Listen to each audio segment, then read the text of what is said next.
All right, well, welcome everybody. I'm glad you're able to join us today for the webinar, Predict and Prepare, Taking Action to Address the Teacher Supply Chain. Excuse me. We're excited to share some of the resources that we've developed here to help states especially be able to predict teacher supply needs. And we all know that teacher supply is going to continue to be a major issue for us. A couple housekeeping things to take care of before we get started. First of all, we do have live captioning available for today if you do need it. There will be a link that shows up in the chat box. In fact, it's already there. And if you need live captioning, go ahead and copy and paste that link into your browser. And that will get you to the live captioning service, and you'll be able to access live captioning. So a sign-in page will pop up. Just go ahead and click register. You do not need to fill in any information for that, but that will get you access to the live captioning service. In addition, we will address questions throughout the webinar today. We are using the Q&A box for questions, not the chat box. So you can see the Q&A box. It may be on the upper left-hand corner of your screen. It may be down in the bottom right or bottom of your screen, but it'll say Q&A with two little thought bubbles there. You can use those and to ask questions directly to the presenters. I will make sure that the presenters get those questions and are able to respond to them. In addition, the chat goes directly to those of us here at the panel. So if there's technical issues or things like that, you can use the chat box, and our technical person can see if they can help you out with that. But otherwise, for questions for the presenter, please go ahead and use the Q&A box. Okay, just a little bit about who we are and why we're here talking to you today. We represent REL Central, Regional Education Laboratory Central.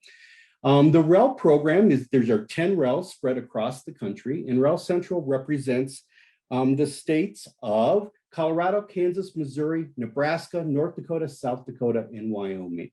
And the REL programs are a federally funded program through the Institute of Education Sciences, part of the Department of Education. And we exist to support the applied research, the use of data and evidence to support decision-making, and to provide technical assistance to states, districts, and schools within our region.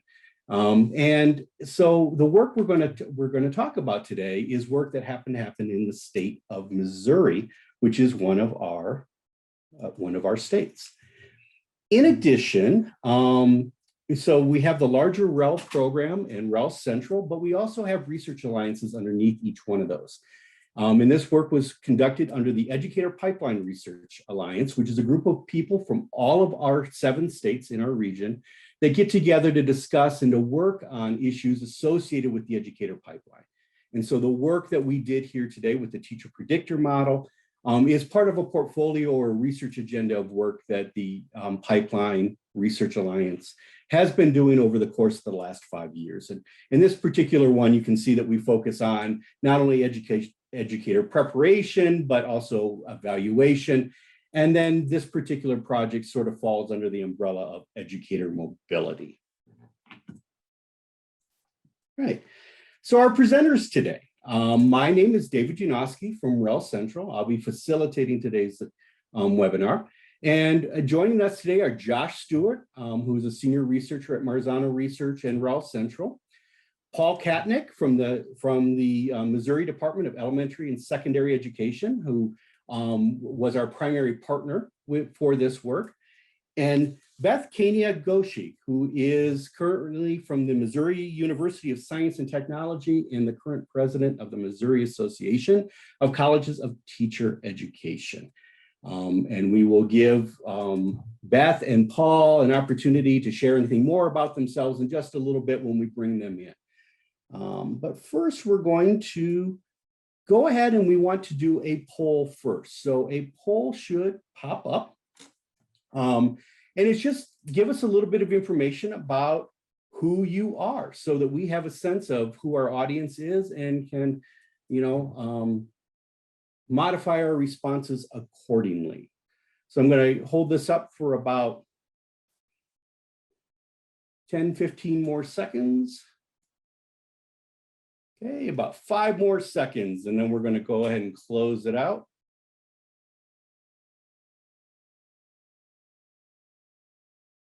All right. So we have an interesting group here today, primarily state administrators, officials, or policymakers, some representatives from higher ed, a whole bunch of others. And, we'll make guesses about who you are out there. But, it's wonderful to have as many people join us as we have today. It's great to have these numbers available. Okay, so let's go ahead and get started.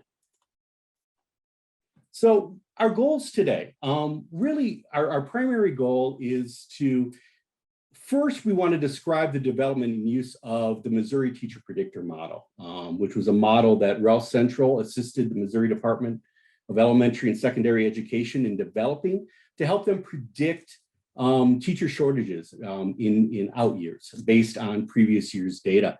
But we don't want to, we want to go ahead and talk about that.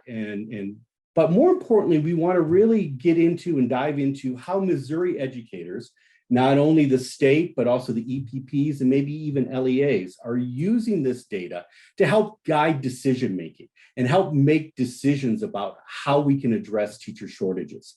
And then just share a little bit about how you might adapt this model for your own use and the resource that is available to you. Okay, so we're going to start off with an introduction to the Missouri Teacher Predictor Model. So at this point, I want to bring in Josh just to talk a little bit about what the model is, how it was developed, what it looks like, and then where states can access information, more information about it. So I'm going to turn this over to Josh at this point. Thank you, David. So as David mentioned, this work was done in partnership with the Missouri Department of Elementary and Secondary Education. And like many state education agencies, DESE was really interested in and wanting to focus on analyzing teacher shortage data to ensure equitable access to excellent educators for students across the state of Missouri. So this joint effort between DESE and REL Central led to the development of the Teacher Predictor Model, or what we call the TPM, which looks at patterns across the state to identify shortages that essentially ed prep folks in districts and schools might be able to leverage to guide decisions throughout or across the teacher pipeline. The TPM uses teacher assignment data and student enrollment data from recent academic years to make predictions about subsequent years. And in the testing of the model, we looked at historical data and tried to predict within a historical range what some of those trends might be, and came up with a set of recommendations that are presented in the resource that I'll describe shortly that might guide your decision on what type of model might fit your needs best. The TPM can make predictions for a variety of teacher subgroups, including subject area, grade level, and regions within a state. And one really important factor here is that the TPM leverages data that a lot of state administrative databases have on hand. And it also can be conducted with software that folks generally have available to them, things like relational databases, Microsoft Excel, and R, which are all commonly used software packages that most state education agencies might have on hand.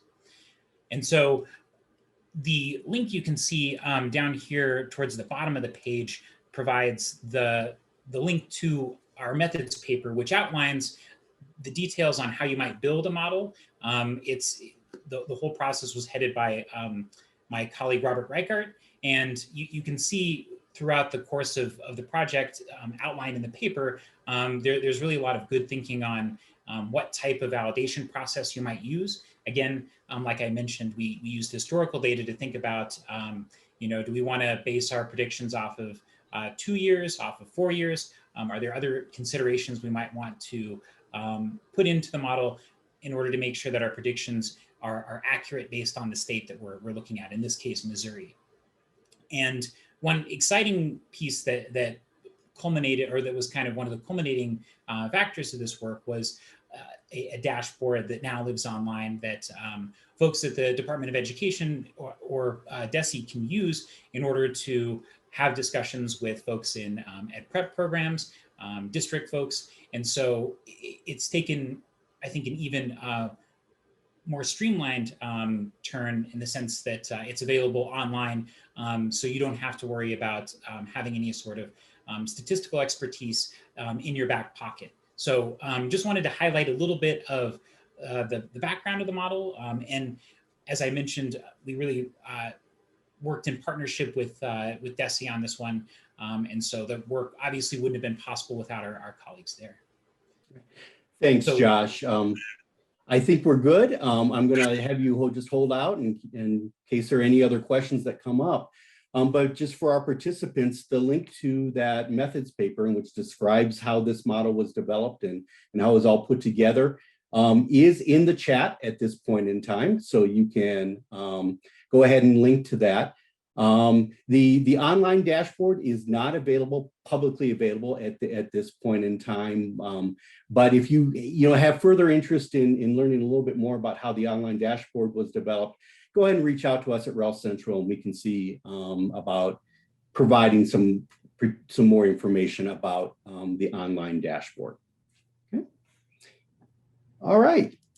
So now I want to just sort of get into and bring Paul into the equation, and get a sense of. So Paul, you have this tool that gives you a bunch of numbers. What do you do with it? How do you turn those numbers into action? So just talk a little bit about how DESE is using this tool to help guide your decision making. Yeah, thanks everybody. Good afternoon. As you've already heard, I'm Paul Kennick. I'm with the Department of Education in Missouri. Our office works closely with all the educator preparation programs in the state, like my colleague, Dr. Kinigoshi, but also with school districts across the state in terms of development and evaluation. And we also house the certifications site for the state. And so we provide certification for every educator in the state. And I bring that to your attention because it kind of puts us at a unique position to sit in to really watch how the workforce functions in our state. And that has led to kind of an annual presentation that we do to our State Board of Education every year, that kind of the status of the workforce. What is it, what is it we're seeing? And over the last several years now, really 6 years actually, the data that we were reporting on became more and more concerning. There were trends happening that, gave us some concern. Enrollment on our campuses and our teacher education programs has been on this kind of 6-year slide, this decline, which I think other states would say, yep, we've seen that as well. The number of certificates we issue based on the graduates coming out of those programs, of course, is down as well, lower than we've seen years back. And then there was retention rates in our school districts that worried us as well. We lose a lot of teachers at year 3 and year 5 marks. And now in this state, over half of the teachers in our state have less than 10 years experience. So we have a young workforce, and we have these risk years that happen around year 3 and 5 where we lose way too many. And so it's the equivalent of, pouring some water into a bucket with the hole in the bottom, and the amount we're pouring in is getting smaller and smaller, and we're still losing it out the other end. And so it led us to say, well, what do we do about that? And, we felt like recruiting and trying to up those numbers and turn around that slide in our enrollment and programs was a good start, but we wanted to be more precise than just say, hey, we need people. We need lots of people. So be a teacher. We really wanted to add kind of an element of intentionality to it where we could be thoughtful about what it is exactly we're recruiting for. In our state, we've had years of needing more science teachers, of needing more math teachers, new special ed teachers. We have staffing challenges in some parts of the state that aren't quite as bad in other parts of the state. And so to do just a statewide campaign where we're recruiting everybody, well, we don't need everything everywhere. And we wanted to be more thoughtful and more informed about how we recruit. And so what the model has helped us do is provide that information. As Josh described, it takes a bunch of our own existing data and basically makes guesses about If nothing changes, here 3 years out is probably where you're likely to be. And given the consistency of shortages we've seen over the last 6 years, I tend to think that's probably true. And so it allows us to go into regions, to work with my colleague Beth and the universities in those regions, to work with our school districts in those regions to say, our best guess is a couple years from now, we're going to really need this kind of teacher in this part of the state. And so let's get active about recruiting to that particular need. And I've just become convinced that the pipeline to the teaching profession begins in high schools. That's where they're at. We can say with a lot of assurance that tomorrow's teachers are sitting in high school classrooms today. And we can go looking for those teachers who would be good special ed teachers or science or math, and recruit them in that part of the state where they've got roots and are likely to come back and teach. Especially if we believe the research on that a lot of teachers teach within 20 miles of where they went to school. We can really be informed about who we're recruiting, build partnerships between the state agency, our higher ed colleagues, school districts to work together, get them ready, get them back in those classrooms. That's kind of the reason it was developed. So Paul, tell me a little bit about what kinds of information you get from this. I mean, I think I've heard that, yeah, we can know that we need more science teachers, but are there other pieces of information that the model is able to tell you? I mean, how are you able to cut this data, and what kinds of questions are you able to answer with it? Yeah, the biggest need I had was I need to know what kind of teachers I need. We certify across 60 different areas, what kind of teachers we need and in what regions of the state, so that we could develop the partnerships there to work on those particular needs. And in other parts of the state, there may be different kinds of needs. And I kind of needed a hierarchy as well, I think. I wanted to hit the biggest need areas first, put all of our energy, all of our attention on the really big need areas. I think there's an equity component there that the same kinds of students always come up short. So let's take care of the biggest needs first. And that's the kind of data this gives us. Okay. So Paul, we have a question in the Q&A box.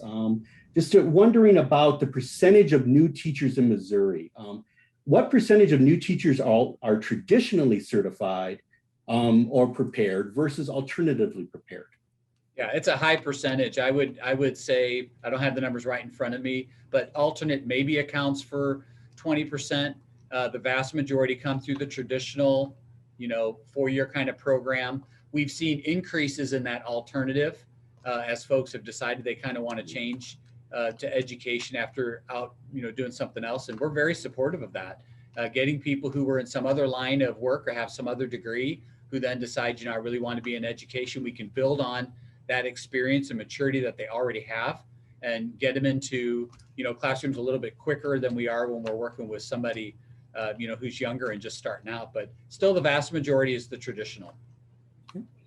So Paul, you have all this data, and now through the use of the predictor model and through the dashboard that's contained within it, it makes it a little bit easier to access and use that data. Can you give some examples of some policies or things that you've done based on the data that you've gotten from this model?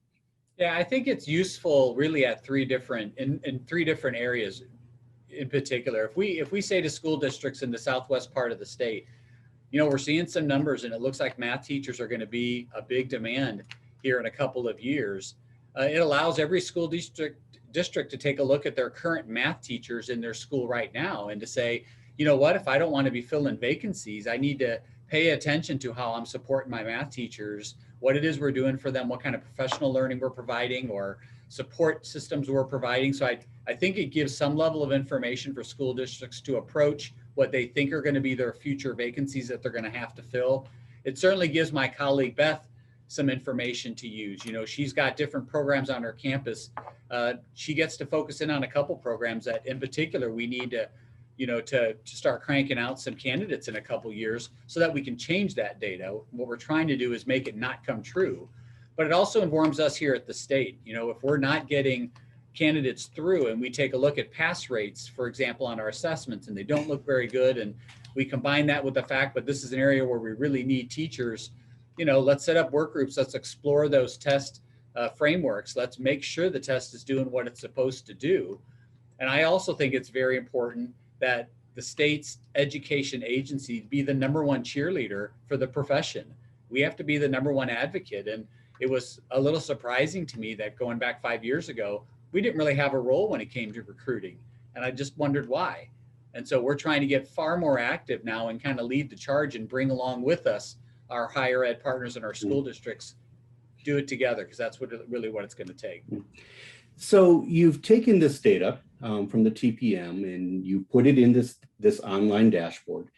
Is that online dashboard, have you shared that with other people in the state? Do other people have access to it? Or is this something at this point that DESE is holding tight? Yeah, people might think different than I do. I don't think we created the model for the model's sake. It's not something I want to march around the state and say, oh, look at the model we made. It was made to use the information in really meaningful, intentional ways. And so we take the data that it gives us and we produce infographics that are nice one-page, hey, why should I care about this issue? And it summarizes that data. It's something we can circulate to districts, to higher ed institutions very easily, get the message across. Then we can turn really to what I think is the much more important work, which is what are our strategies for doing something about what the data is telling us? Math teachers, hard to come by because there's a lot of careers you can get paid a whole lot better in math. That's the problem we actually really need to solve. So the data just gets us pointed in the right direction. Then we need to put our energies into the really tough task of doing something about it. And if we never figure that part out, then the data itself really hasn't helped us much. So I have a couple questions in the chat box for you, Paul. And one of them sort of revolves around this idea of strategies. You just mentioned that math teachers, for example, can get paid far better in other fields. So does Missouri use any financial or other incentives to attract teacher candidates in shortage areas? Here it comes. Not yet. Yeah. Not yet. It's something that we need to do. We've been talking about it a lot. We had a 2-day retreat and meeting with our State Board of Education this week. This was a major topic of conversation. The bottom line is, and I wish I had a better answer today, is we need to do far better than we do now. We really do. But I need the ammunition to sell the case, right? I need to be able to say, here's why we know this is an issue. Now we got to solve this. So that's where it starts, and that's kind of where we're at. So we've talked about teacher candidates in terms of shortage content areas, but we also know that Missouri, as in just about every other state, has a diversity issue with its teacher candidates. Can the Teacher Predictor Model help you address the diversity of teacher candidates and the diversity of the teaching workforce at all? Yeah, what it does for me is it affirms what we guessed we thought we knew.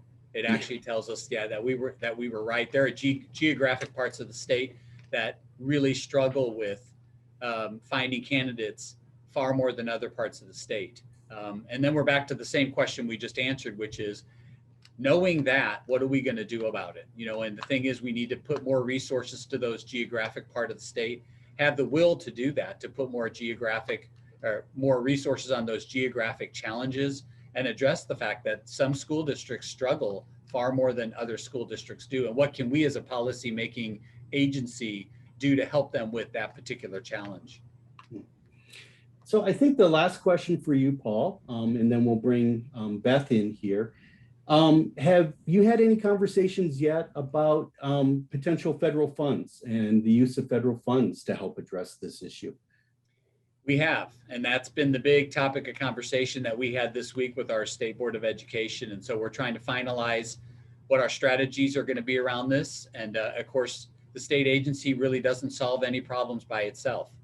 So there's a lot of partners across the state, both on the PK-12 side as well as the pre-service side. A lot of partners that we're going to have to engage to address this together if we're going to get something done. So we're finalizing those details, but we absolutely have plans to do that. Okay. Well, I'd like to go ahead and bring Beth in here as well, because this next question that's coming from the group. And if there are any questions from the group, please go ahead and drop those in the Q&A box, and I will do my best to make sure that our panelists address those. But this next question is about data on the pipeline itself. Do we have any idea who's out there in terms of potential teachers? Do we know if we're going to be able to develop a supply to meet the demand? I know it's a big question. It is a big question. I wish we knew. There's never enough. There's never enough of them. I work at a primarily STEM institution where we prepare many engineers, which is not traditionally the type of institution that prepares many teachers, and we are fairly small. We do, however, function as one of the few institutions in our region of Missouri. I'm in the South Central region of Missouri. And just to give you some geographic context, Missouri is very large. It takes 6 hours to drive from one end to the other, with many, many, many, many rural school districts that struggle to find teachers. Some of them are moving to, even before COVID, we're moving to a 4-day school week, in part because they were going to use that to attract teachers, because they need teachers to be able to commute from so far to find people. And just anecdotally, I always have principals asking me for more teachers. And so the regional aspect of a model, I believe, is very helpful, because if you look at the statewide data, my teachers and my graduates in the South Central Missouri, chances are they're not going to want a job in Northwest Missouri or Northeast. They want to be close to home, or they may want to move to the urban center. It's very difficult to get them to move to a rural area where they've never been. And so many institutions in Missouri are doing the work they can with Grow Your Own programs, but funding is always an issue there, just to be perfectly honest. Speaking in Missouri, we don't do a good job of funding higher education. And I would say also in the way our state functions. So for Paul, I have to answer to Paul on the teacher certification part, but I also have to answer to the Missouri Department of Higher Education and Workforce Development for they have the authority for issuing my degree, and they don't like to see programs with small N sizes. And unfortunately, many of those high need areas are the programs with the small N sizes. And so what does higher ed want to do? They're giving us pressure to close those programs down. So I'm just being honest about it. It's a tricky position to be in when you're at an institution, and resources are an issue. It would be fabulous if we could find scholarship money and get donors to help with those students. I've had some luck on a small scale. I had a donor who gave funds for all of my students next year where they don't have to pay their testing fee. I mean, these are just very small, but that's not a system. Right. And it depends on individual people kind of being understanding what the problem is, and having a relationship to and the resources themselves to be willing to donate. What I've just found in my experience going out to rural schools, to the college fairs and such, I could always tell when there was a strong teacher in that building, because I would have more students than usual who wanted to be in, say, chemistry, that they wanted to be a chemistry teacher. I knew there was a strong chemistry teacher in that building, because good teachers inspire more good teachers. But what the reverse is that in areas with a teacher shortage, kids don't have a good experience in school. And if they don't have a good experience in school, they probably don't want to be a teacher and they don't want to keep going. And particularly that's true.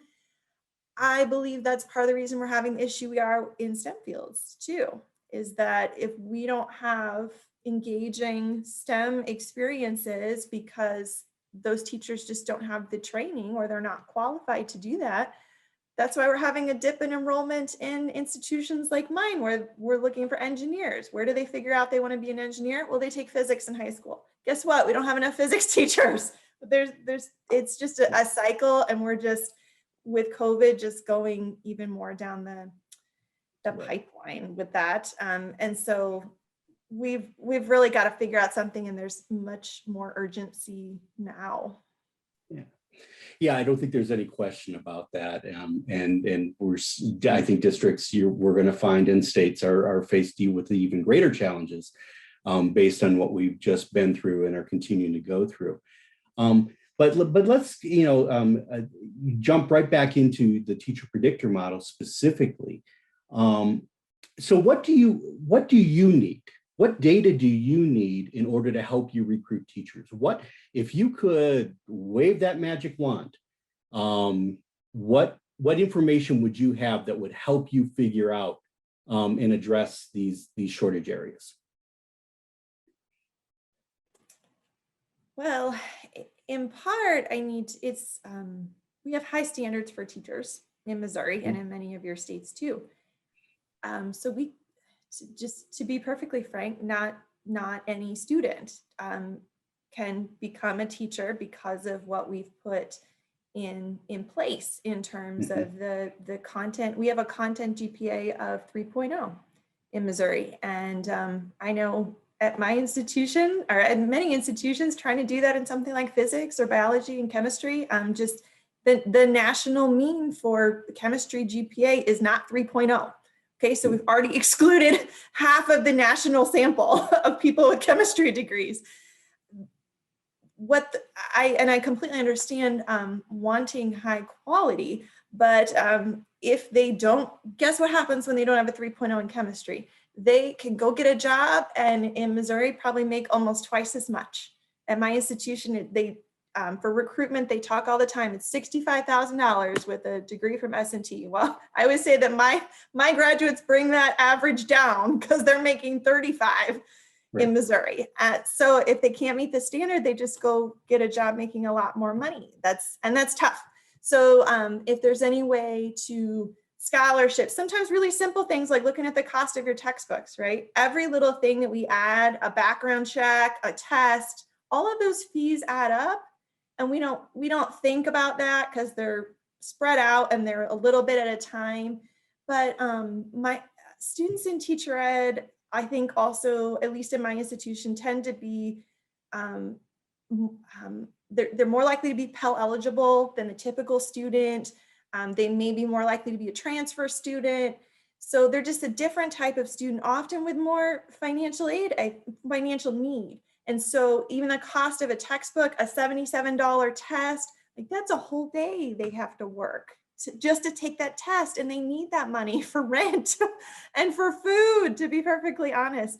I was in my institution, we were part of an experimental study for federal work study where my student teachers are getting paid like student workers, but they're just student teaching. And it's lovely. It is, I think, about $7,000 that they can earn through that program. And I will tell you, knock on wood, this year, with all the challenges that we've had with COVID, we have not had any student teachers withdraw. And every semester prior to that, we've had at least one. And I know that there's other variables, but I know that experimental program like that, letting them work for that money just to be a student teacher has helped so much. So if there's a way to get them paid for those internships, for those field experiences, because in other professions, they do get paid, like a business school internship, you get paid for that. So any way we can figure out to be creative with federal fund, with whatever funding is available at your LEA, your local partners, trying to work with that. You know, our candidates can be substitute teachers when they're outside of their field experience, you know, and they already know the students in the building. That's great experience. Like, get them paid. I would much rather them do that than like deliver pizza, which is what a lot of them do, because they have to, or they can't afford to be in school. Yeah, and David, just to jump in and kind of reinforce what Beth said too, she's right. It's kind of all the little fees that really kind of stack up and make it very difficult. And so we were able to petition and successfully convince our governor to use some of the CARES funding that came to the state to reimburse background checks for educators this year. So we sent out thousands of dollars to folks who had to get their background check, and then we paid them back for that. It's not a ton of money, but every little bit helps. And I think it also communicates the message, you know, you matter, we value you, and we're trying to help. So you've talked about some financial incentives that you've been able to put in place that I love the idea of paying paid internships for teachers. Are there other strategies that you've been able to try successfully or unsuccessfully, but different things that you've tried to try to increase that workforce and bring more candidates in?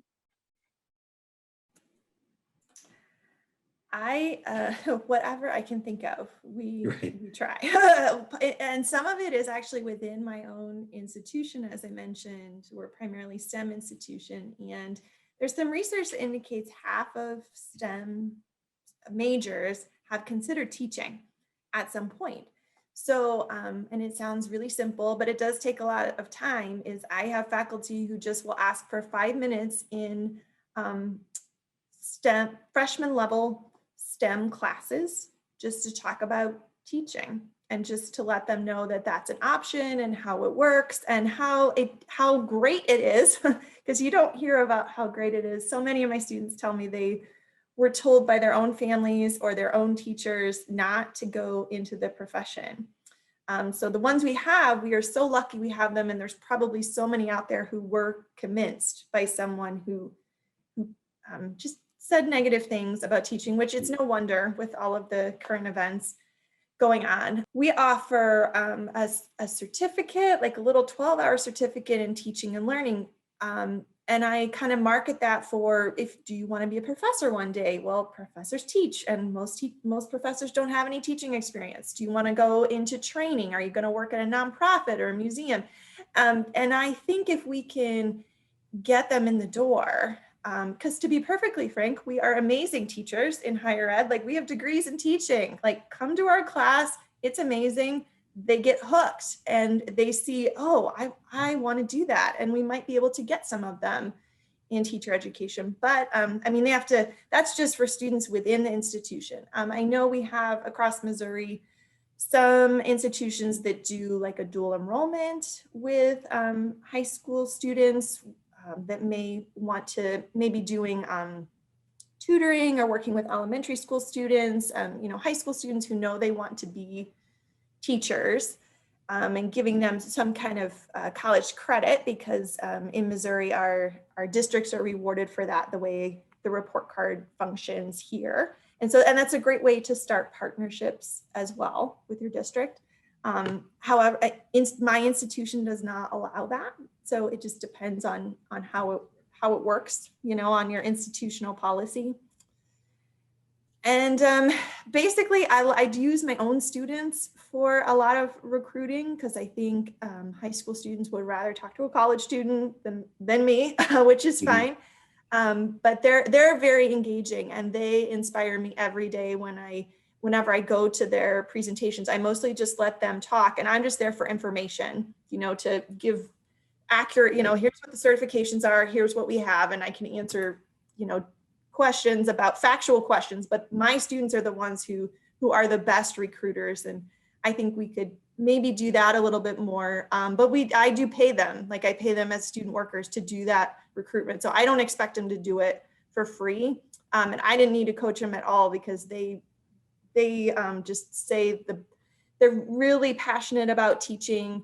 Many of them started in another major as an engineer or something like that. They were always drawn to teaching, but they were also drawn to making more money, and then came back around to teaching because it was their passion. And so they're great ones to talk to high school and even younger students too. I think a lot of students make decisions in middle school.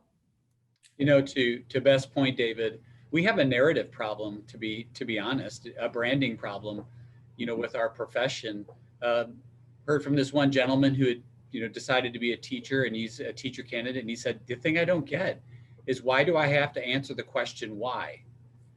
And it's like, I get asked that a lot. It's like I have to convince people that I've made a good choice for my life.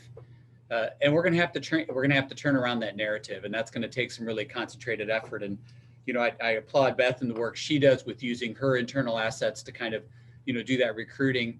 We have to do the same thing. And so we talk to our school districts a lot about the fact that, for virtually every teacher, there was some teacher in their past that planted that seed, and they really are the original recruiters of future teachers. So it doesn't help us when, you talk to teacher candidates and they say that their own teachers said to them, why would you want to be a teacher? Why would you want to do this job? And that's part of what makes the narrative challenge so difficult for us, trying to keep the profession vibrant and alive and everything.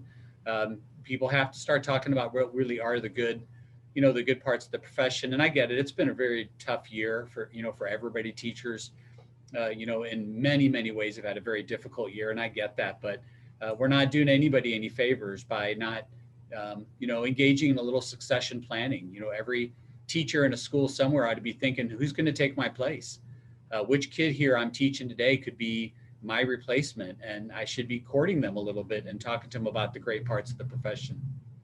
So I think you're absolutely right. And I think, Beth, earlier you said that the best teachers inspire the best new teachers, or something to that effect. Is there something that we can do at the state or EPP level to really support teachers in finding new teachers? One thing I was going to mention, David, and to jump off of Paul's point, the infographics that we're in the process of finalizing right now have a set of ideas, or I wouldn't necessarily say recommendations, but thinking along the lines of what Paul just said, having kind of a publicity problem. Sorry, that seems like a tongue twister to me. Basically, we wanted to have some takeaways on the back of that, like, here are your shortages in a particular region, and then here are some things to consider talking to your students about if you're a guidance counselor, or if you're an educator and you're trying to get your own students interested in coming back to work within that kind of small radius that Paul talked about earlier. And so talking about things like, for example, making a meaningful difference, having kind of a self-fulfilling a meaningful occupation where you really get to interact with students and change their lives as a sticking point as to why teaching might offer something that another profession might not. And so we wanted to really have kind of both sides of that conversation, hear the shortages, and then hear the things you can really think about as an educator or as an administrator in recruiting those students who are in your high school right now, or even earlier. And I don't know, Paul, you helped think through some of that language. I don't know if there's anything else you'd want to add there, but we wanted to make sure we had something to help change the narrative, since there is that publicity issue with teaching in some cases. I would just say that we have to be careful that we don't get swept up in this notion of, hey, we created a teacher predictor model, and this fancy name for this high-powered model. That's not what it's really about. I mean, it's about having information that you can turn into infographics, turn into storylines or whatever, to get at the really tough work, which is selling our profession for what it is, addressing the really tough challenges of raising salaries where they need to be raised, providing more support to Beth and her colleagues for the vital work that they do, working in partnership with districts and higher education to get it done, examining our own, having really the courage to examine our own policies here at the state agency to find out which ones are in the way and which ones are making it more difficult. The intention of them probably one day was really clear, but times change and you got to revisit those. And that's really the important work. And the predictor model just helps us, we hope, do it at a higher level. So okay, go ahead. We recently changed, Paul was instrumental in this, we eliminated the cumulative GPA as a requirement for certification, for initial teacher certification. And we collected data on the front end and said, we had 50 plus people a semester turned away at the door, like didn't even get in. And there's a whole host of reasons why, often those career changers, right? Well, if you have that model, then 50 people is a lot. And we're not saying they're all going to get through, but they don't even get the chance.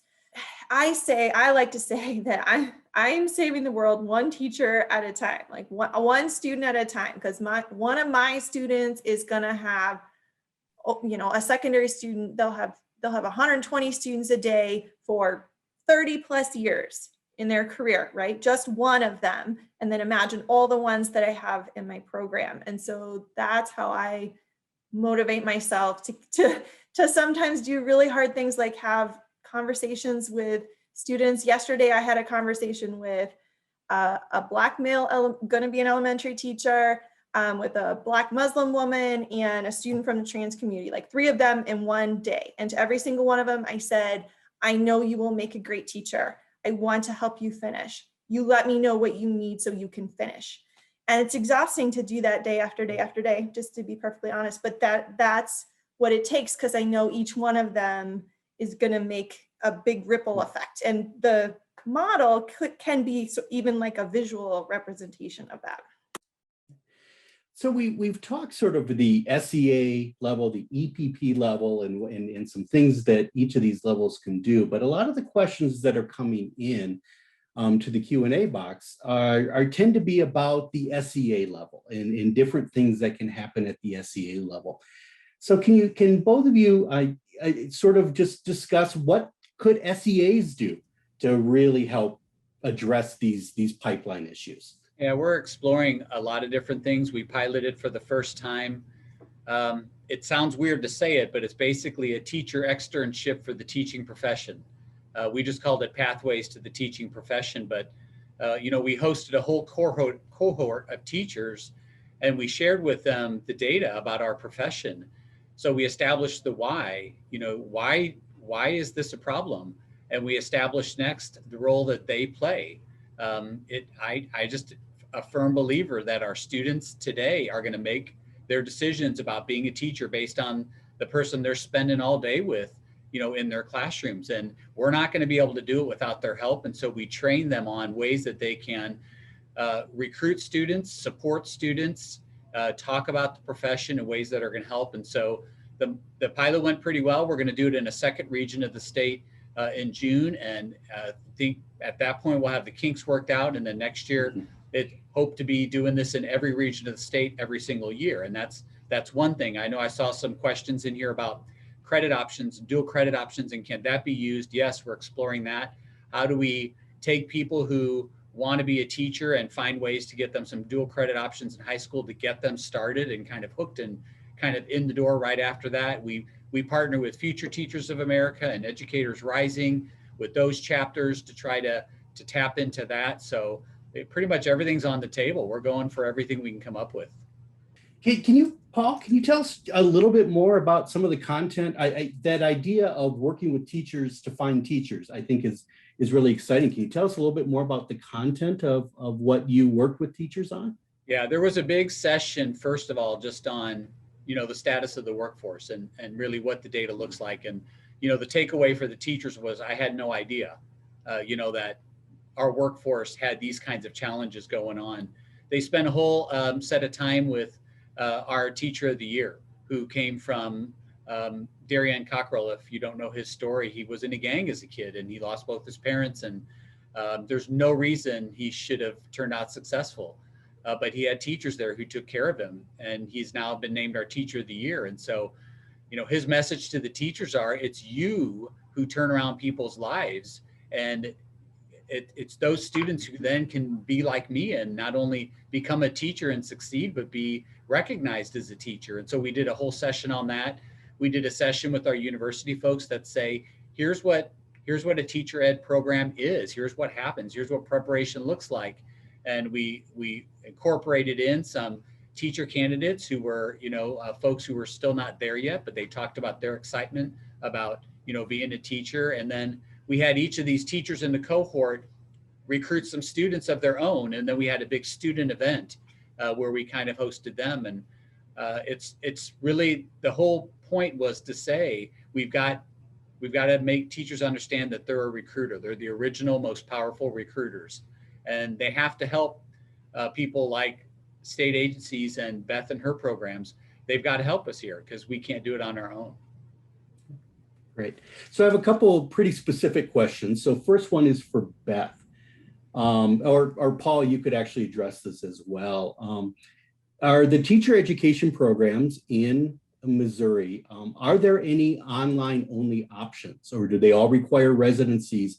Have we been able to remove some of the barriers of actually physically being on campus for teacher candidates? Yes, we do have online options, both at the undergrad and the graduate level. It depends on the institution. It's much more popular at the graduate level for those post-bac institutions. I just feel obligated to speak to the broadband access though. Again, coming from a region of Missouri, well, I will tell you, I have been out visiting schools and I've had to print out directions because there's no signal out there, and it's just to add that perspective. And I appreciate the question, and yes, definitely want to provide access, but putting it online doesn't mean that everyone has access. And depending on your institutional admission policies, that doesn't necessarily, even having the degree, at the graduate level, that's not necessarily accessible either. But I think we're trying our best within the constraints of our institution. Yeah, and Beth will agree with me. We've sure learned a lot this year. My gosh, we've learned about the challenges that we have that we got to fix. And so that was part of our discussion this week about using the money that's coming to maybe address some of those. But we've also figured out that we can do some things in some different ways. This is an example right now. We don't all have to meet in Denver to learn about this. We can do it this way, and it can actually be fairly effective. And so, what's important here is, as we move forward, to take the lessons we've learned and use them well. Okay.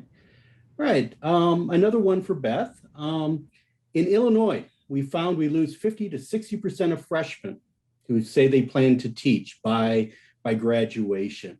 And so they've taken some steps to try to do dual credit early on to try to keep those people in the teaching programs. Are you finding similar things, and have you found anything that may be effective in mitigating that loss? Most institutions I've talked to in Missouri indicate around 30%. So that sounds a little high to me, but I would say it probably depends on the institution. And it may depend on the design of that intro course. Because if it truly is exploratory, I don't necessarily know if that's a bad thing, just to be perfectly honest, because I do want to make sure we don't go the other way and have people in the profession who don't really like kids or who aren't interested in teaching. It happens to me. I teach I have 30 students. I've had 4 drop this semester, and most of them said they realized in my class that this wasn't for them. And I think we need to be okay with that. But that doesn't mean like I need to go find 4 more students from somewhere else, maybe who are majoring in math or physics or something like that. So yeah, that seems a little high to me. I was just yesterday talking with some other EPP's data assessment people, and we were talking about our rate seems to be around 30%. We lose about 30%. We were having this exact discussion: is how do you be focused on retention, but also I will just tell you, if you've ever had a student teacher who didn't really want to be there, like that's not good for anybody. It's not good for kids, it's not good for us. It's a lot of resources to get someone through who isn't going to go into the profession, and none of us want that. We also tend to look at admission into the program, not the first course, but retention starting with admission to the program, because that usually means they've gone through one gate and they've usually taken maybe 12 hours of coursework. So they have a little better sense, usually had one field experience. That gives them a better sense. I think just personally, that's a better measure of retention, is from admission to graduation. Okay, great. Okay, Paul, we have a question for you. So going back to the whole TPM and having this dashboard and having this data available to you, we all can think of examples of where we put a lot of time and effort into developing in something like this, and then it just sort of sat on a shelf and was never looked at again. How have you been able to sort of embed the TPM in this dashboard into your daily work and develop processes so that to make sure that this continues to live and continues to be a part of your decision-making process. You know, honestly, David, I don't associate the metrics with the TPM itself. For me, the TPM not only informs our efforts, but it's also a level of accountability about our strategies and did they work. So what our goal is to make sure that the predictions the TPM make for what the workforce will look like in 3 years don't come true. We want to be able to implement some strategies. We want to see enrollment on Best Campus go up so that in fact we're proving the TPM wrong. We would like it not to turn out to be true. And so what it's going to do is hold us accountable to our efforts. And if what we're trying to do to improve the workforce and increase the workforce isn't happening, then we got to change strategies because we can't stay on the path we're on. That's for sure. So from your perspective, then, in order to keep this in the forefront, it's not about the data itself. It's about keeping the problem in the forefront and then using that data as a way of monitoring progress. Yeah, it's a great measure for us. And are we making a difference? And, you know, folks have been asking in there, you know, are you after diverse candidates or whatever? And the answer is yes, we certainly are. And so we want this to show us that, in fact, we have, after 3 years of work, we've actually arrived at a place that we weren't today. And that's what's going to keep us using it, is because it's about accountability of our efforts to change the workforce. Okay. Well, I want to thank both of you, all three of you actually, for your time today and the information that you were able to share. And for our participants, just a couple things before we wrap up. We will put together a recording of this webinar and send out an email when that is ready for all registered participants so that you could access that. You know, that'll take us about 3-4 weeks or so to put together that final recording. If you have any questions about anything that you heard, or any additional questions, or want some additional information, please feel free. Yeah, we want you to reach out. I'm sorry. Feel free to reach out to REL Central. We would love to share and have some additional information for you as well. And you know, again, if you want to see the presentation, if you want to see the recording of the webinar, any of that, that will be available on the REL Central website in, again, about a month. Before you leave today, we will send out a link to a survey just to give a little bit of feedback on how we did today and what you'd like to see more of in the future. We really highly value that information and really appreciate you taking 5 minutes to fill that out and give us a little bit more information. But again, thank you very much, our presenters. Thank you very much for those participants for taking some time to share with us today. I hope everyone has a wonderful day. These are big problems to deal with, and we're going to be dealing with for a while, but I think working together, all levels of the system, we're going to be able to figure this out slowly but surely. Thanks. Have a great day.